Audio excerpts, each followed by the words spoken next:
من يهده الله فلا مضل له ومن يضلل فلا هادي له أشهد أن لا إله إلا الله وحده لا شريك له وأشهد أن محمدا عبده ورسوله dan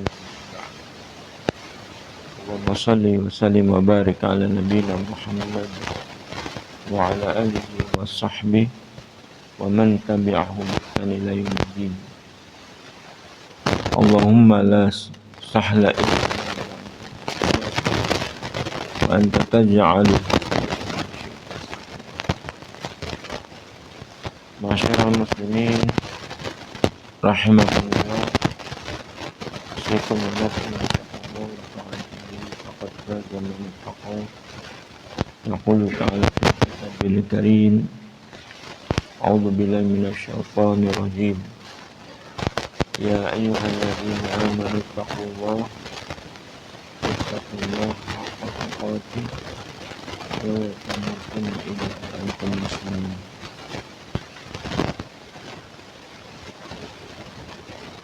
Kita bersyukur kepada Allah Subhanahu wa taala bahwa hari ini kita buka kegiatan kita dengan sujud kepada Allah Subhanahu wa taala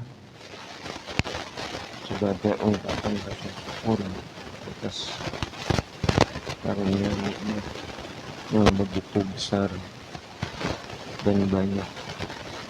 Tidak ada nikmat-nikmat Allah seorang hamba mampu kita mendekatkan diri kepada Allah Subhanahu wa taala. Mendekatkan diri dengan beribadah sesuai dengan sunnah.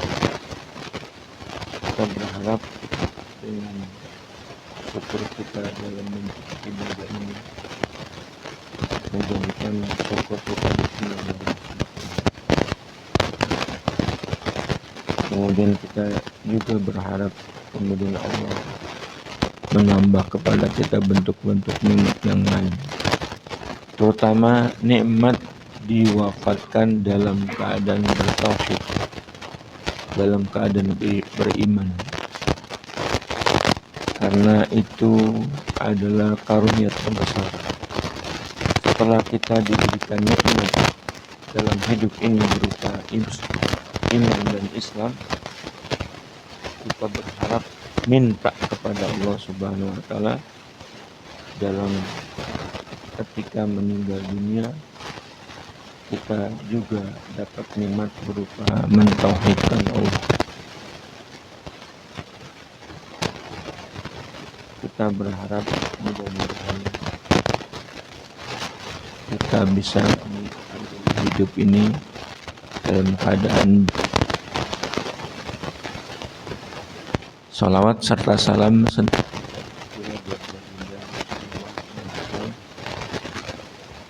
yang telah diutus dengan membawa cahaya yang benar, agama yang benar dan petunjuk yang lurus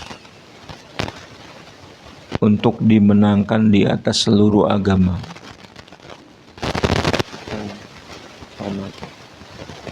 Mudah-mudahan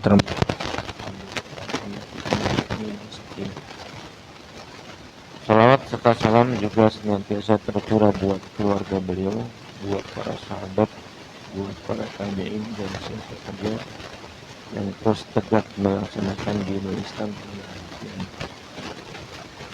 Jemaah yang berbahagia, kita masih membicarakan masalah al-khawfu minasyirik, takut kepada syirik. Kemarin sudah kita katakan dalam persoalan syirik yang dosa itu tidak akan diampuni kalau orang meninggal dunia membawa dosa syirik dan berkukuh pada dosa-dosa syirik. Itu termasuk dosa syirik kecil, apalagi syirik besar. Innallaha la yaghfiru ayyushraka bihi wa yaghfiru ma duna dzalika. Kalau seseorang meninggal dunia dalam keadaan berbuat syirik dan bersikukuh melaksanakan itu tidak bertobat, maka pelaku ini sudah pasti tidak mendapatkan ampunan dari Allah. Artinya apa?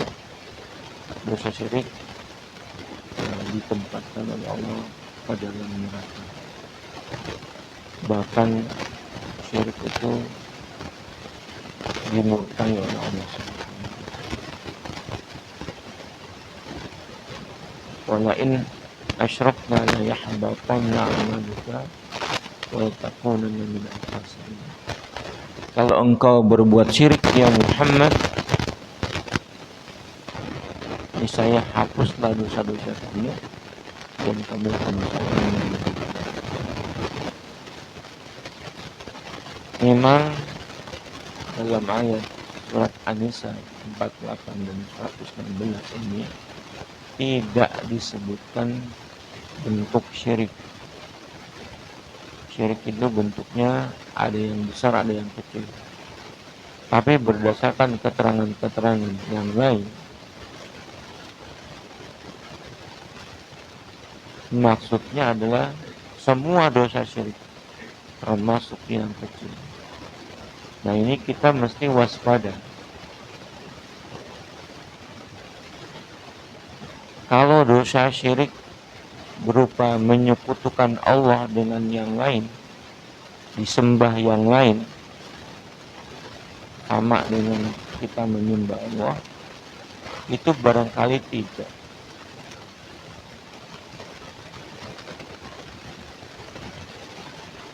Tapi dosa-dosa syirik kecil bahkan kita terlibat. Makanya Rasulullah SAW berdoa, Allahumma inni a'udzubika an usyrika bi ma laysa li bi ilmun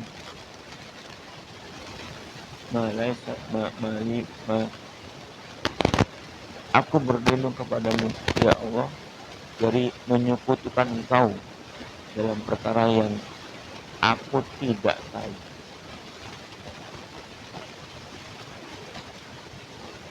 Makanya dalam dosa syirik itu para sahabat khawatir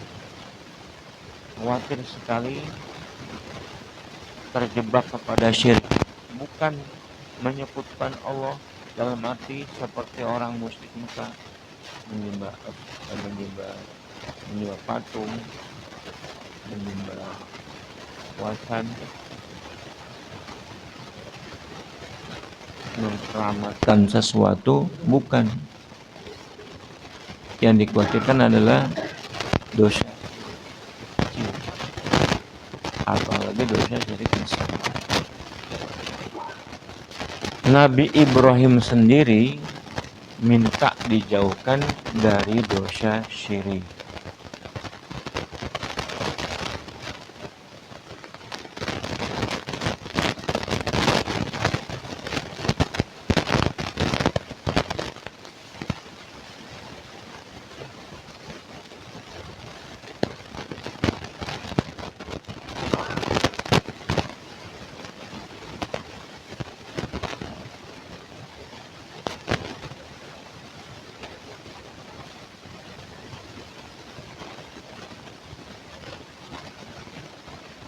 Di dalam surat Ibrahim 35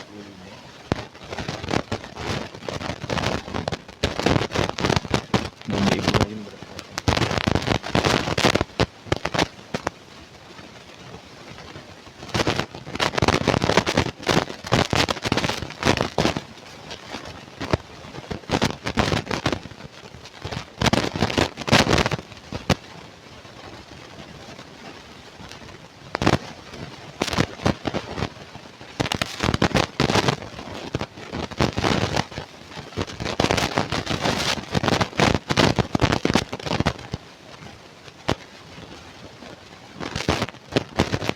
wa idh qala Ibrahim rabbi ij'al hadzal balada amina waj'alni wa baniya an na'budal asnam.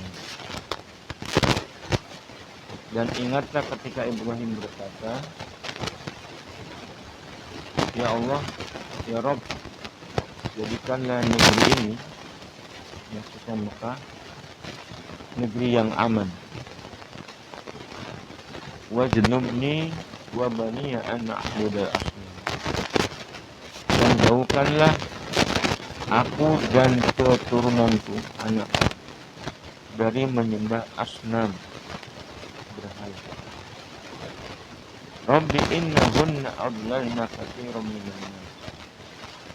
Ya Allah, ya Rabb, sesungguhnya asnam itu telah menyesatkan banyak dari manusia.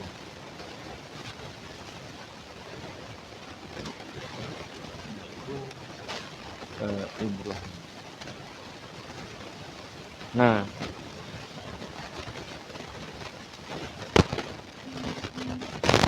disebut asnam, jamak dari sonam.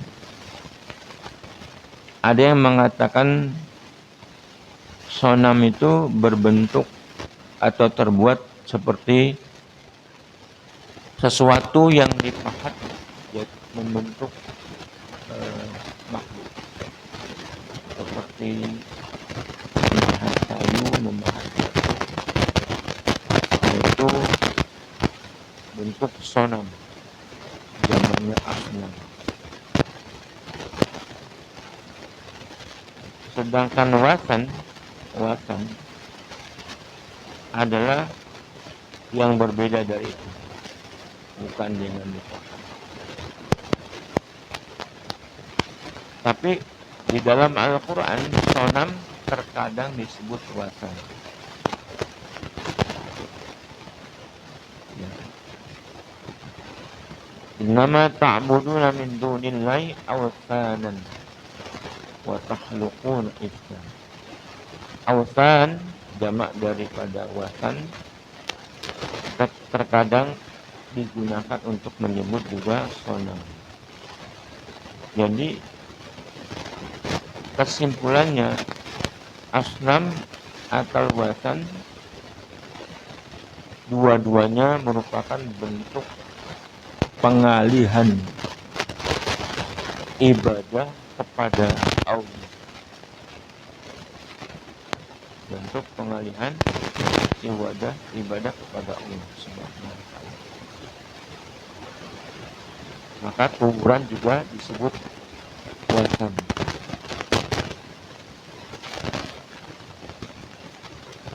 Kuburan disebut wasan. Nabi SAW pernah bersabda,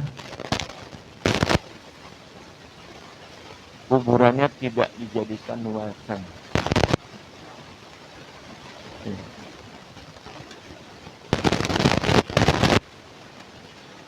Makna ayat wajnubni wa baniya an na'budal asnam, dan jauhkan aku beserta anak cucuku dari menyembah berhala-berhala, yakni jadikanlah aku dan anak cucuku di seberang, sedangkan menyembah berhala di seberang yang lain, dan jauhkan aku dari situ. Maksudnya dia dan anakku pada di sisi yang lain, sementara urusan menyembah wasan pada urusan lain. Kemudian saya supaya dijauhkan. Nah, Ibrahim itu kan sudah bertauhid dan menyembah Allah. Bahkan dia yang mendakwakan bagaimana masyarakat menjauhkan tauhid, menjauhkan syirik.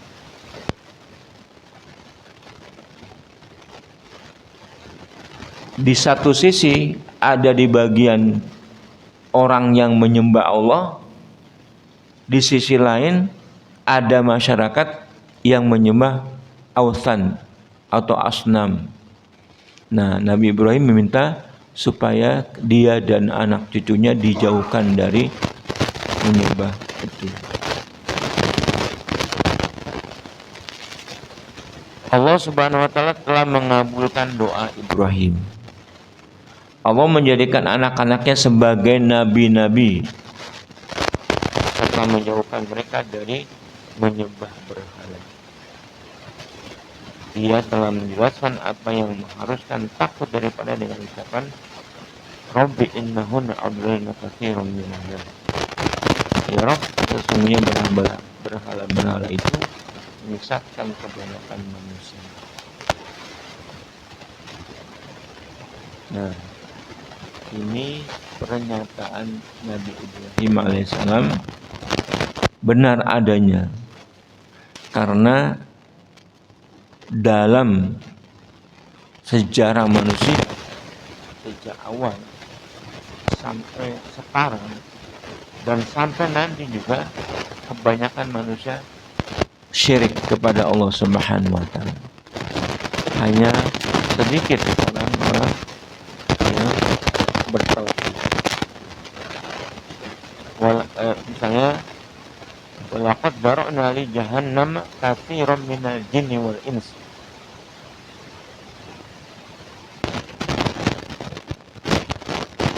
Sungguh telah kami sediakan neraka jahanam kebanyakan dari bangsa jin dan manusia. Memang manusia yang bertauhid sedikit. Nah, itu perkara iradah syar'i. Kenapa Allah tidak menjadikan saja manusia beriman kemudian masuk surga semuanya? Allah menginginkan, tapi keinginan Allah itu dengan diturunkannya kitab-kitab dan rasul-rasul. Kemudian diterangkan apa tauhid itu. Nah, manusia dan jin, siapa yang mau mengikuti seruan dakwah para rasul dan petunjuk kitab, maka itu berpulang kepada manusianya. Namanya itu iradah syar'iyyah. Allah menginginkan semua manusia masuk surga, semua manusia beriman, tapi dengan cara diutus rasul, diberikan kitab. Maka sejak zaman Adam, ayat Allah Subhanahu wa taala, qul nahbitu minha jami'a fa imma ya'tiyannakum minni huda faman ittaba hudaya fala khaufun 'alaihim wa lahum yahzanun. Tinggallah kamu di dalamnya pada waktu yang ditentukan. Barang siapa yang datang kepadaku peringatanku, maksudnya kitab, rasul, terus mengikuti kitab, mengikuti peringatanku, petunjukku, tidak ada kesedihan, tidak ada pula kekhawatiran. Dalam ayat yang lain, famanit taba'ah hudaya fala yadhillu wa la yashqa. Siapa yang mengikuti petunjukku tidak akan sesat selamanya, tidak akan kesulitan. Sudah dapat jaminan oleh Allah Subhanahu wa taala, yang mengikuti petunjuk dengan benar pasti dia dapat hidayah, dapat petunjuk, dapat iman. Tapi yang tidak mau berupa baik mengingkari atau bahkan yang paling banyak cuek terhadap peringatan Allah, tidak dikecualikan oleh Allah Subhanahu wa taala. Karena kuncinya adalah kita mengikuti petunjuk. Barang siapa yang masa bodoh dilalaikan oleh kehidupannya dunia ini, maka sudah pasti dia akan terlambat. Maka Allah menginginkan semua manusia beriman masuk surga, tapi manusianya sendiri tidak kunjung beriman. Makanya kalau orang beriman, kita diberikan iman kepada oleh Allah Subhanahu wa taala, itu nikmat terbesar.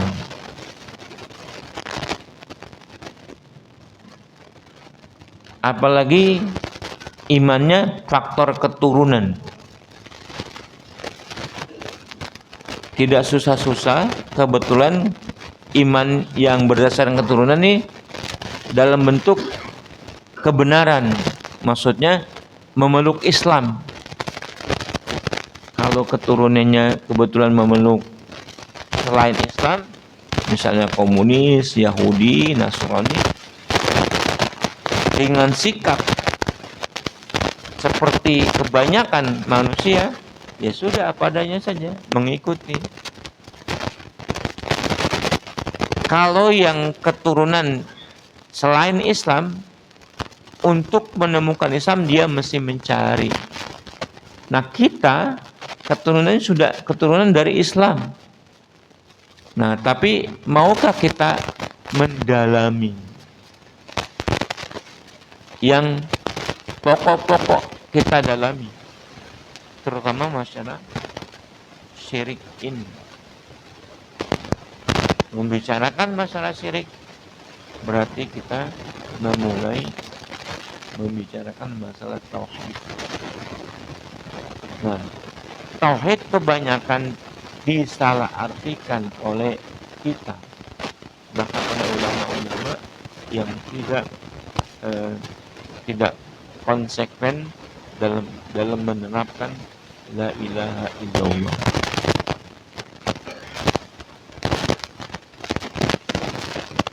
Ya, itulah yang terjadi pada setiap zaman.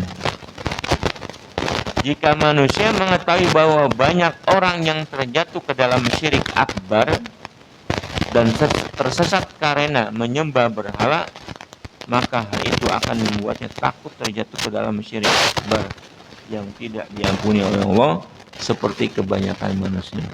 Maksudnya, kalau kita baca Al-Quran, karena kita untuk mengetahui bagaimana sejarah orang-orang sebelumnya dari Al-Quran, dari ilmu yang dibuat oleh manusia, enggak membicarakan masalah iman.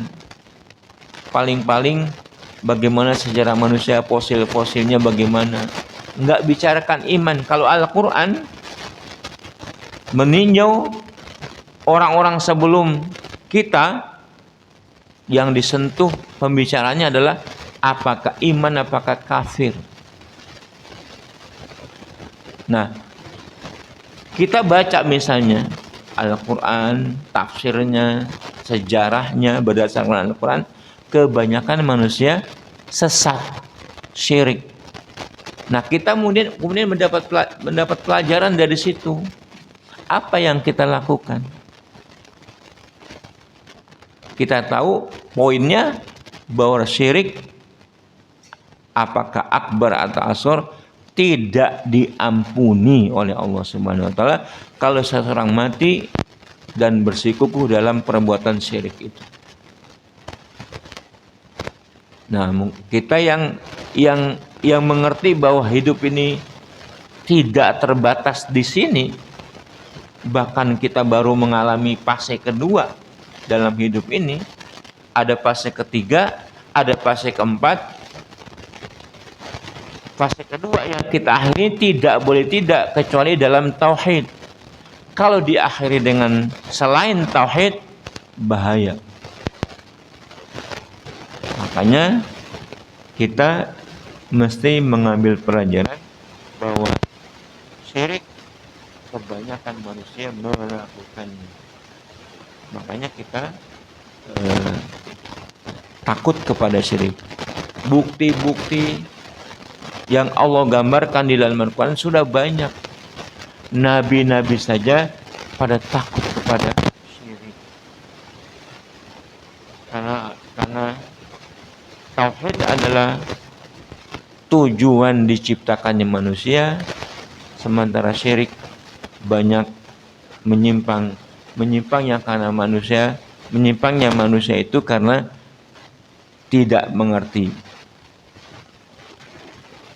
Maka Allah suruh kita mengerti dengan jalan mengikuti petunjuk. Atau manusia menentang, jadi bahaya lagi. Atau manusia cuek, seperti kebanyakan orang-orang zaman sekarang, ditipu oleh dunia. Bahkan Al-Quran sudah mengatakan wa mal hayatud dunya illa mata'ul ghurur. Tidaklah dunia itu kecuali kesenangan yang menipu. Betul-betul kita imani itu. Bagaimana dunia bisa menipu orang dari jalan Allah. Nah, kemudian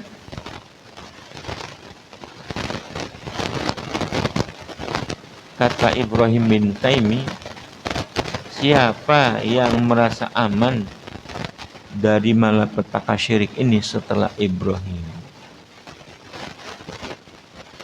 Yang merasa aman terjatuh dalam syirik hanyalah orang yang jahil tentangnya dan tentang apa yang menyelamatkan darinya, berupa ilmu tentang Allah dan tauhid yang dengannya ia mengutus rasulnya dan larangannya terhadap syirik. Kalau kita tenang-tenang saja merasa aman dari dosa syirik ini, itu sebenarnya yang bahaya. Sebab orang-orang soleh disebutkan oleh Allah Subhanahu wa taala, terutama Ibrahim, khawatir. Kalau kita aman saja, itu orang yang terjadi. Nabi Ibrahim alaihissalam sampai akhir hayatnya, orang nabi-nabi yang lain sampai akhir hayatnya, supaya menegakkan tauhid, dia khawatir terhadap syirik. Yang merasa aman terjatuh dalam syirik hanyalah orang yang jahil tentangnya. Jahil itu apa? Jahil itu bukan bodoh secara lahiriah, bukan. Jahil itu belum sampai ilmu kepada dia.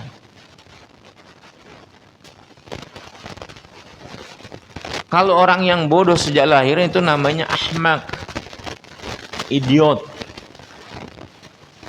Kebanyakan manusia yang bukan idiot normal, karena memang kita begitu. Wallahu akhrajakum min butuni ummahatikum la ta'lamuna syai'a. Allah yang mengeluarkan kamu dari perut-perut ibumu dalam keadaan tidak tahu apa-apa. Kita aslinya nggak tahu. Dan kalau nggak belajar, jahil, nggak dapat informasi. Karena agama itu buat orang yang mengerti. Kalau terlahir dalam keadaan ahmak, idiot, Allah angkat hukum kepada orang ini. Nanti di surga, di akhirat ya, dapat keringanan dari Allah.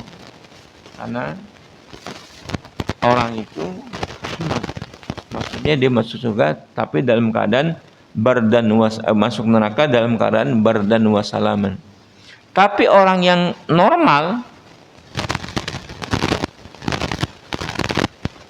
ingat,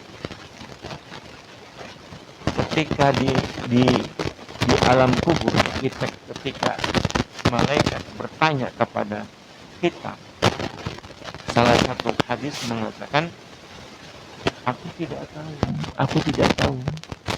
Ketika ditanya oleh malaikat, siapa Rabb kamu? Kita di dunia ini bisa mengatakan Allah, tapi di akhirat, di alam barzakh, yang mengatakan itu bukan akal kita. Kalau pikiran kita bisa ngarang, tapi berdasarkan amal soleh, iman dan amal soleh. Saya tidak tahu. Saya hanya mengatakan apa yang dikatakan oleh manusia. Kebanyakan orang berkata begitu.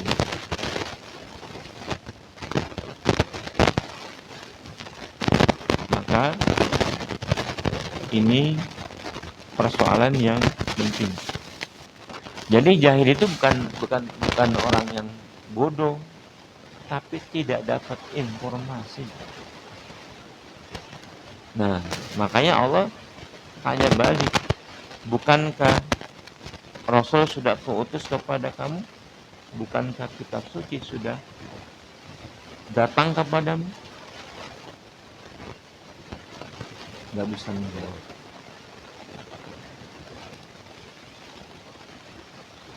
Baik.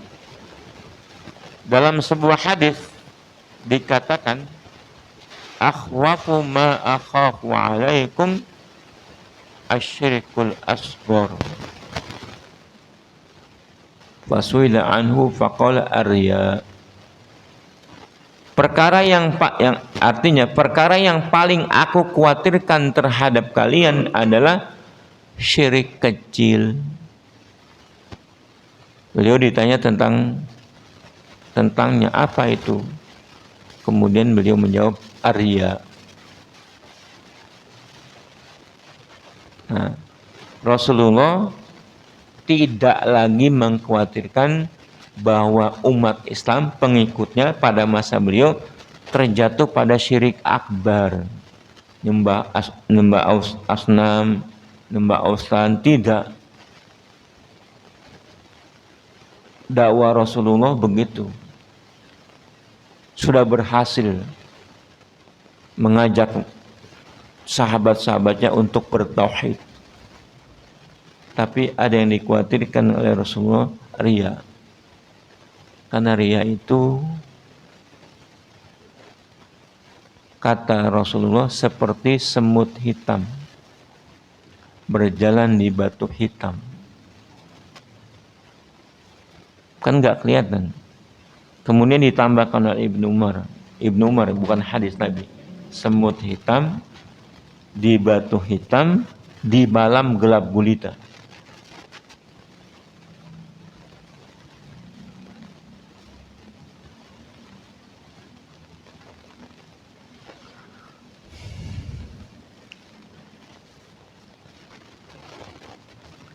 Yang lebih lengkapnya hadisnya sebagai berikut. Inna akhwafa ma akhafu alaikum asyirkul asghar. Qalu wa ma syirkul asghar ya Rasulullah? Qala arya. Yaqulullahu ta'ala yaumal qiyamah idza jazan nas bi'amalihim idhabu ila alladhi kuntum tura'una fid dunya fanduru hal tajiduna indahum jasa.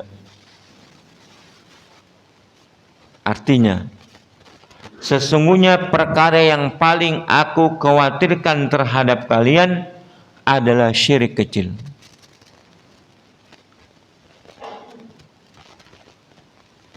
Mereka bertanya, apa itu syirik kecil ya Rasulullah? Beliau menjawab, Beliau menjawab, arya. Allah berfirman pada hari kiamat ketika dia membalas manusia dengan amal perbuatannya. Ketika Allah memberikan ganjaran pahala kepada yang beramal soleh karena karena hamba ini menyembah karena Allah Subhanahu wa taala. Kemudian Allah berkata kepada orang-orang yang riya, pergilah kalian kepada orang-orang di mana kalian melakukan riya untuk mereka di dunia. Apakah kalian menemukan balasan dari mereka? Allah memberikan balasan kepada yang berhak dengan ikhlas. Diberikan balasan. Kemudian yang berbuat riya dikatakan kepada mereka, carilah oleh kamu kepada orang yang kamu berbuat riya kepadanya. Apakah mereka mampu membalas balasan yang setimpal?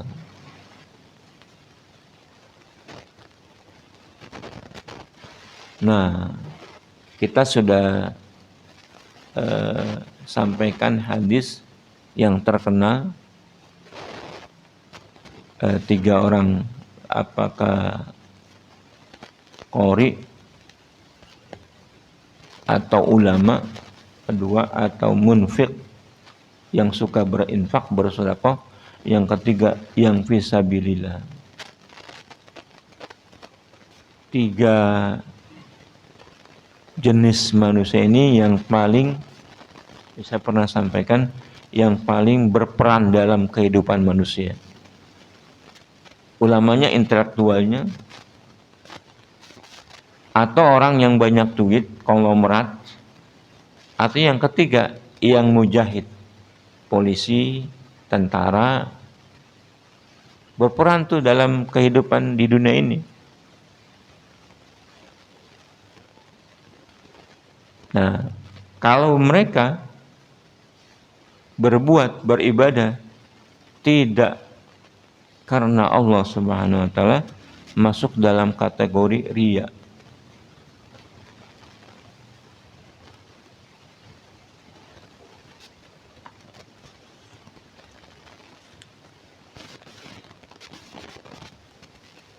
Ya.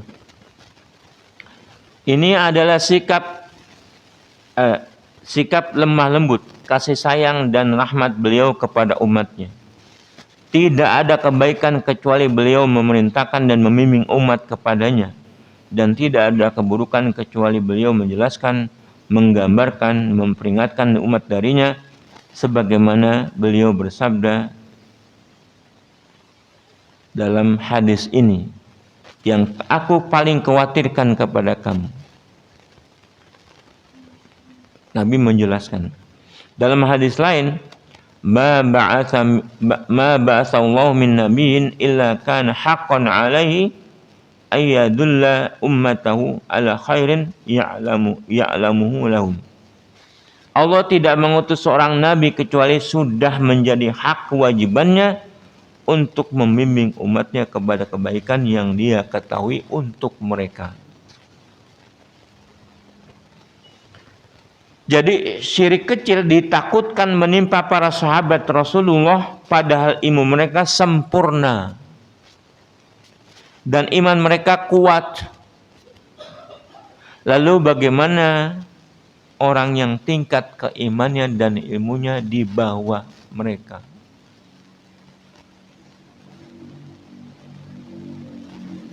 Terlebih lagi jika dia mengetahui bahwa kebanyakan ulama-ulama di kota-kota besar pada zaman ini hanya mengetahui dari tauhid apa yang diakui oleh orang-orang musyrik dahulu. Nah, ini kita dibawa kepada persoalan tauhid, ya,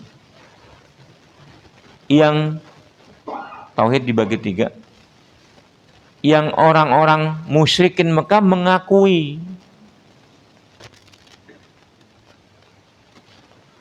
Kalau menerangkan bahwa agama semua sama, itu apakah itu bukan syirik? Apakah itu tidak mengaburkan persoalan tauhid yang paling penting? Memang kita sudah kalah, tanda petik kalah. Terus dibombardir Islam.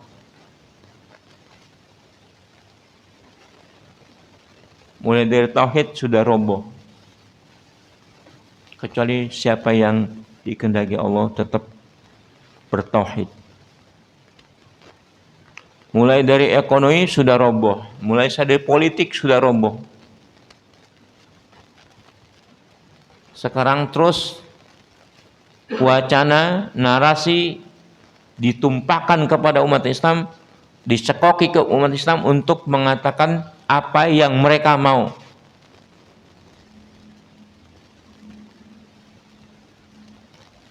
Umat Islam disuruh tidak fanatik kepada agamanya.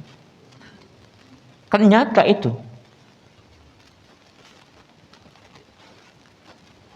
Umat Islam disuruh mengakui agama-agama lain.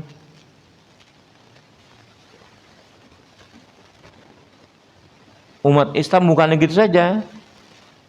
Yang lebih dulu dibongkar, dilucuti perasaan bangga terhadap Islam. Sudah hilang kecuali siapa yang dikehendaki oleh Allah Subhanahu wa taala.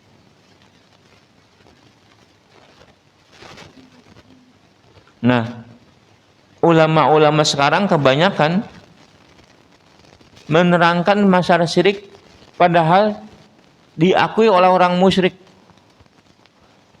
Tentang tauhid rububiyah saja. Tauhid rububiyah kan orang-orang musyrik mengakui. Wala in sa'altahum man khalaqas samawati wal arda la yaqulunna Allah. Kalau kamu tanya kepada mereka, siapa yang menciptakan langit dan bumi? Pasti menjawab Allah. Itu tauhid. Tapi dalam hal pencipta, rububiyah. Wala in sa'altahum man khalaqahun. Wala in sa'altahum man khalaqahun. Kalau kamu tanya kepada mereka, siapa yang menciptakan ini semuanya? Termasuk manusia kamu. Jawabnya pasti Allah.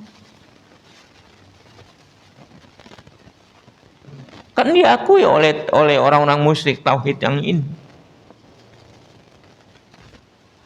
Tapi tidak menerangkan la ilaha illallah.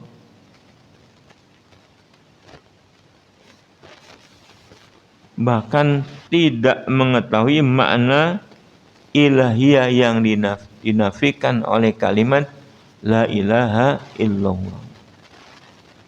Ilahiyah, bentuk ilah-ilah yang lain dinafikan oleh Allah Subhanahu wa taala. Ketika kita mengucapkan dinafikan bentuk Tuhan-Tuhan selain Allah. Nah, sebenarnya riya itu bagaimana riya? Kita misalnya lagi sholat atau ibadah yang lain. Kan harus ditujukan untuk Allah, ikhlas. Ketika kita ada perasaan ibadah kita dilihat oleh manusia, pada saat itu terjadi syirik.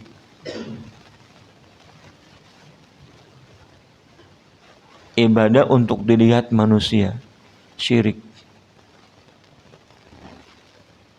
Di mana letak syiriknya?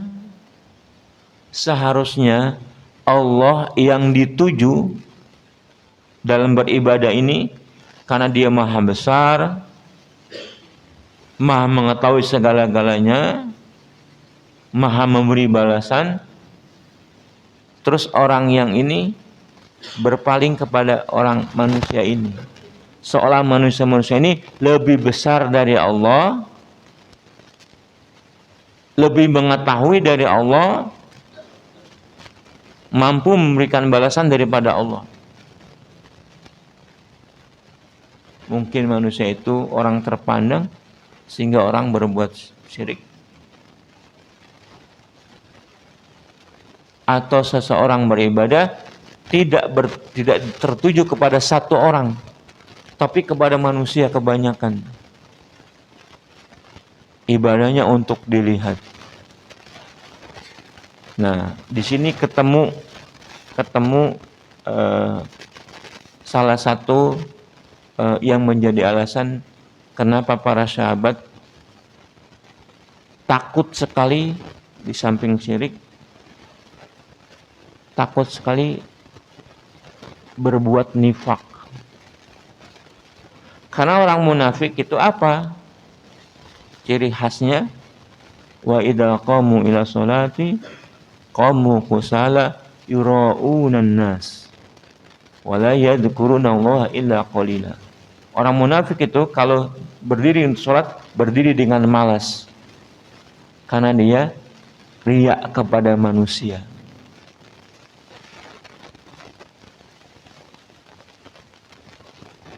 Nah, kita untuk memurnikan keikhlasan sulitnya bukan main. Nah, saya pesankan kalau sholat di masjid rame-rame, bagi orang yang belum ikhlas 100%, ini bermasalah sholat di masjid. Bukan berarti kita tidak usah sholat ke masjid. Sholatlah ke masjid dan terus ikhlaskan. Tapi coba latihan pada sholat sendirian. Sholat sendirian di malam yang sepi.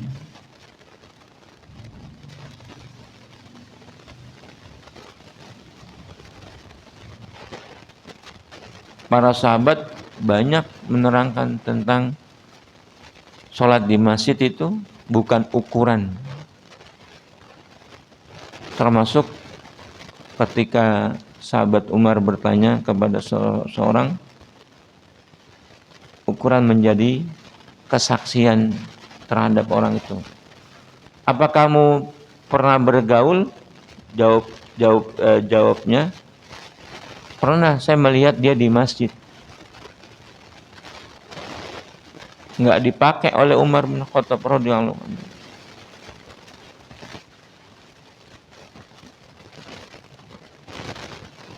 Pernah melihat di masjid.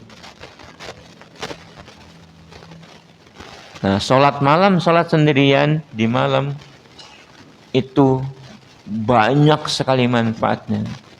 Karena sholat malam itu memang inna qiyamal lail syarafal mu'min. Kemuliaan orang Islam, kemuliaan orang beriman terletak pada sholat malam. Kanu qabla dzalika muslimin. Orang yang dimasukkan ke surga oleh Allah, apa sebabnya? Karena dia termasuk muslimin. Kanu qalilan minal laili ma yasja'un.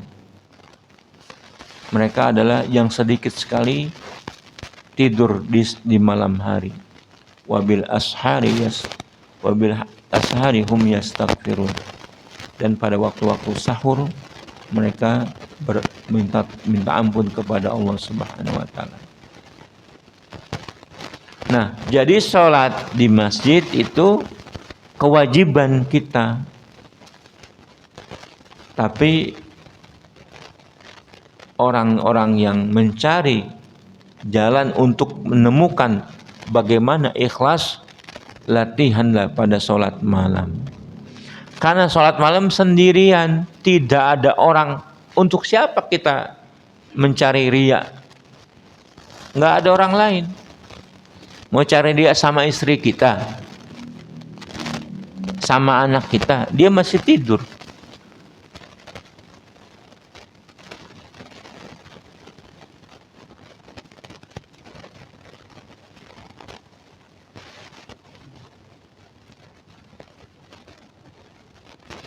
Ya, jadi ulama-ulama zaman sekarang hanya mengatakan berupa tauhid, yang tauhid itu telah diakui oleh orang musyrik. Mereka tidak mengetahui bentuk ilahiyah yang dinafikan oleh kalimat la ilaha illallah.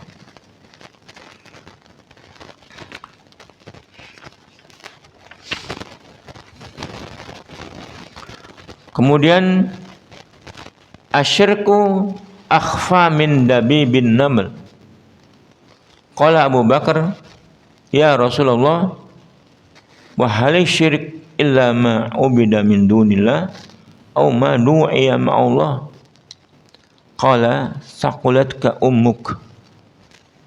Asyirku fikum akhfa min dabibin naml.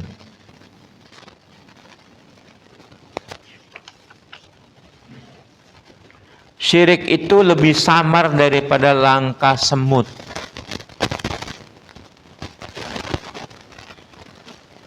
Kita nggak mengenal, nggak mengerti langkah semut.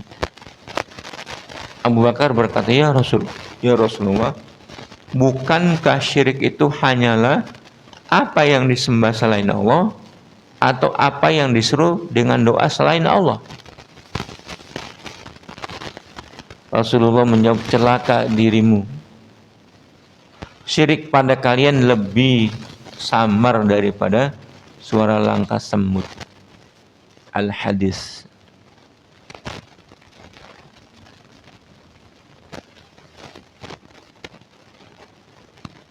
Nah, ini banyak dari kita mengatakan ini termasuk syirik asgor. Wah, kalau tidak ada kamu, saya sudah celaka. Nah, itu syirik asgor.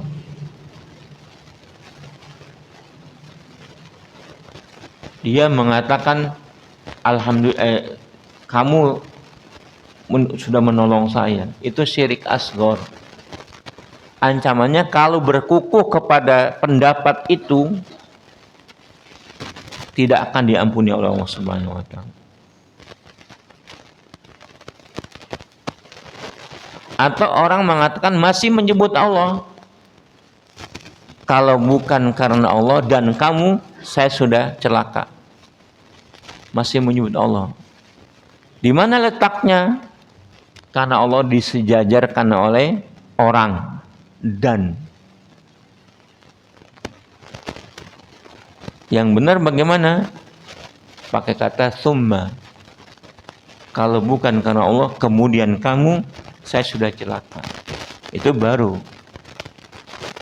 Boleh menyebut orang, boleh kita berterima kasih kepada orang, tapi kalau menyebut Allah, jangan disejajarkan dengan orang.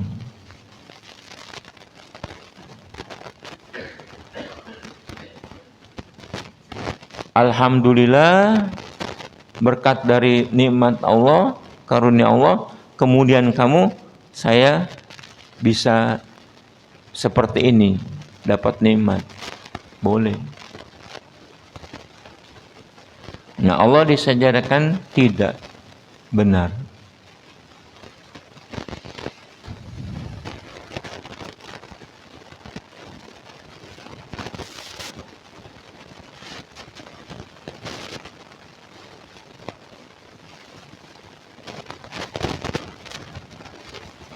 Ya, jadi syirik asghar ini mesti kita perhatikan bagaimana trik-triknya oleh Rasulullah sudah digambarkan. Nah, karena masalah hati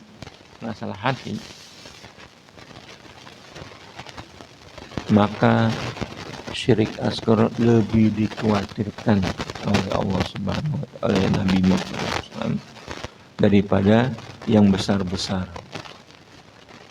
Karena syirik besar seperti menyembah Allah, menyembah yang lain selain Allah, berdoa yang lain, menyebut yang lain daripada Allah Subhanahu wa Ta'ala, itu nyata.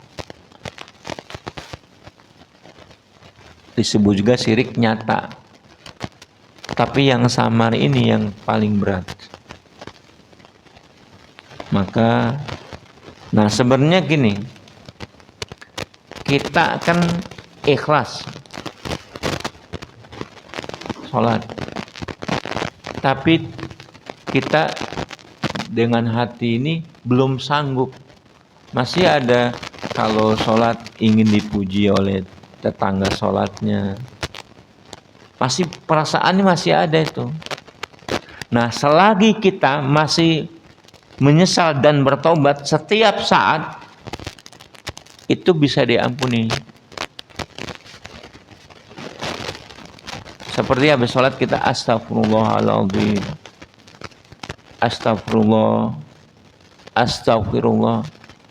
Nah, kita niatkan yang tidak bersih-bersih itu diampuni oleh Allah Subhanahu wa taala. Nah, sehingga syirik kecil itu kita setiap saat minta ampun, mudah-mudahan kita juga sudah diampuni ketika meninggal dunia. Yang tidak diampuni yang mana? Yang tidak menyadari itu berbuat syirik sekalipun kecil dan dia tidak minta ampun. Nah, kita mestinya khawatir terhadap syirik kecil ini. Wallahu a'lam bishawab, karena waktunya kita sudahi dulu. Subhanakallahumma rabbana wa bihamdika asyhadu an la ilaha illa anta astaghfiruka wa atubu ilaik. Barangkali ada yang bertanya sedikit.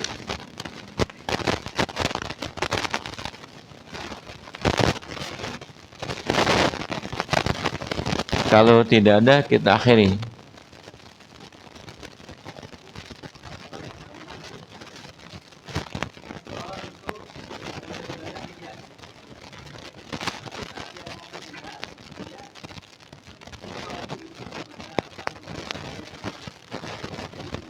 Diampuni. Bahkan kalau sempat membaca la ilaha illallah masuk surga. Kata Nabi SAW begitu. Man kana akhir kalamihi la ilaha illallah dakhala jannah.